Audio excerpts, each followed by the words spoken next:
दोस्तों, ये कहानी राहुल की है। राहुल के घर उसके माता पिता के अलावा उसकी बहन भी थी जिसका नाम भावना था।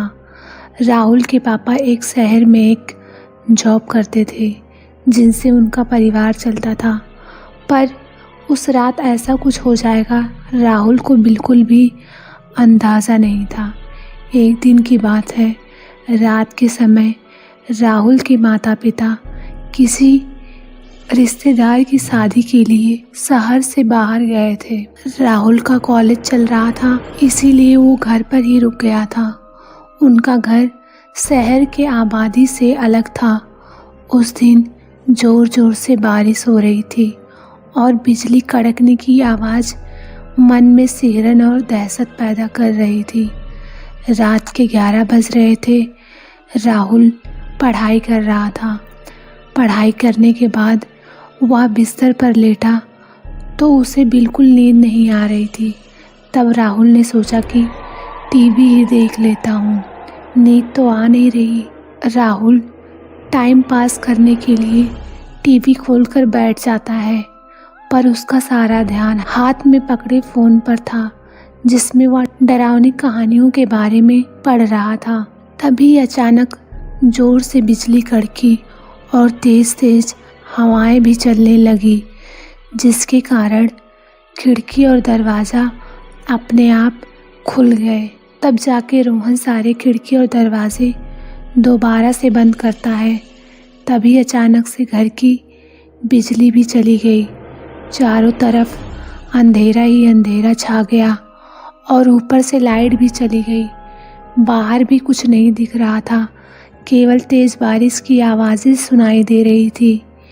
एक हफ्तों से इन्वर्टर भी ख़राब पड़ा था।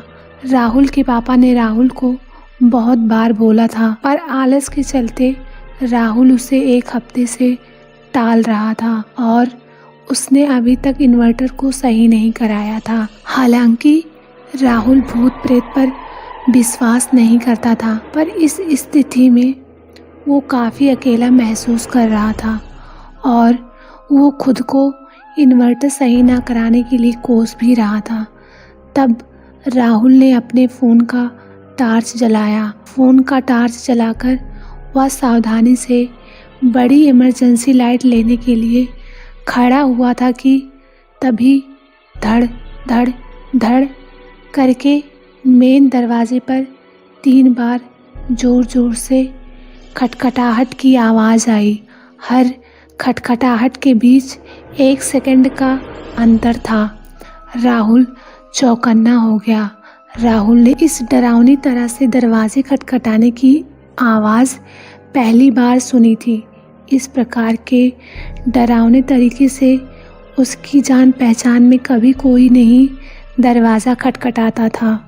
राहुल ने एक हाथ में अपना क्रिकेट बैट उठाया और दूसरी हाथ में मोबाइल का टार्च जलाकर धीरे धीरे दरवाजे की तरफ बढ़ता चला गया। तभी उसकी बहन भावना के कमरे से आवाज़ आई, भैया दरवाज़ा मत खोलना, मेरे पास आ जाओ, मुझे बहुत डर लग रहा है।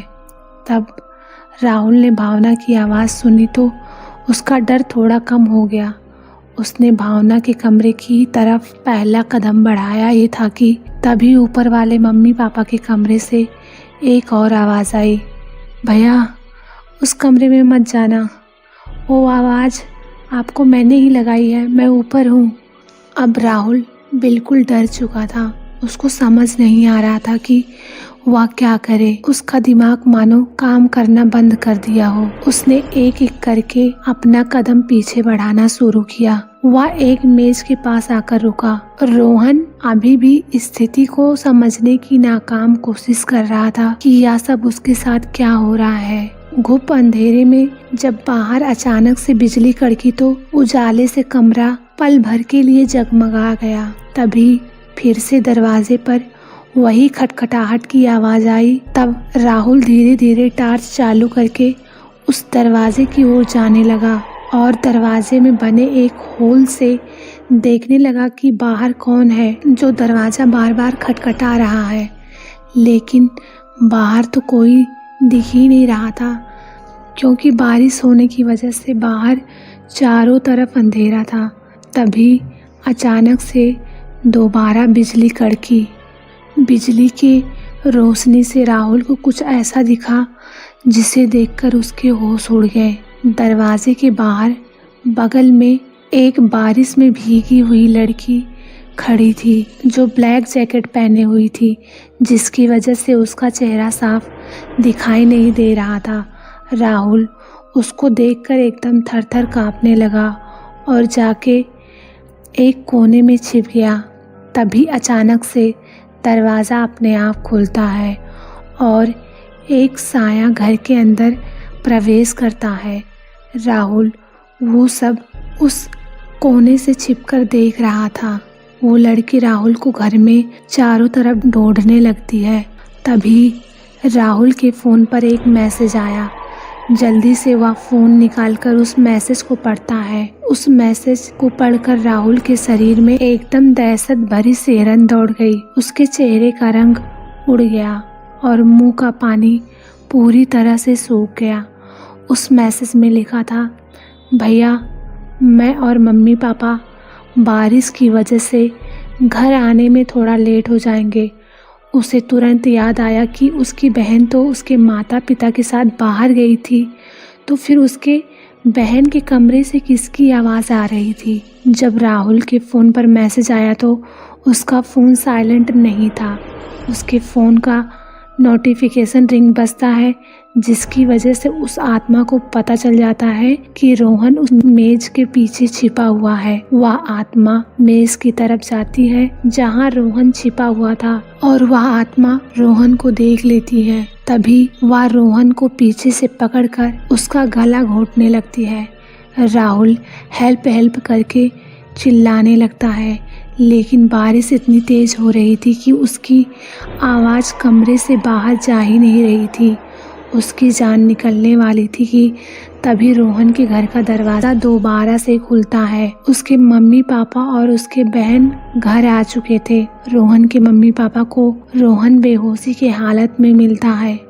वे लोग रोहन को तुरंत अस्पताल लेकर जाते हैं। 2 दिन बाद जब रोहन को होश आता है तो वह अपने साथ हुई घटना को अपने घर वालों को बताता है। रोहन के घर वाले पंडित को बुलाकर घर की पूजा पाठ कराते हैं। पूजा पाठ कराने के बाद रोहन को वो अस्पताल से घर वापस लेकर जाते हैं।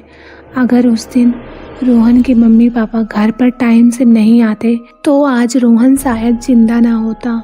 तो दोस्तों, यह कहानी आपको कैसी लगी कमेंट बॉक्स में अपना राय ज़रूर दीजिएगा और इस तरह की कहानी सुनने के लिए हमारे चैनल को सब्सक्राइब ज़रूर करें। धन्यवाद।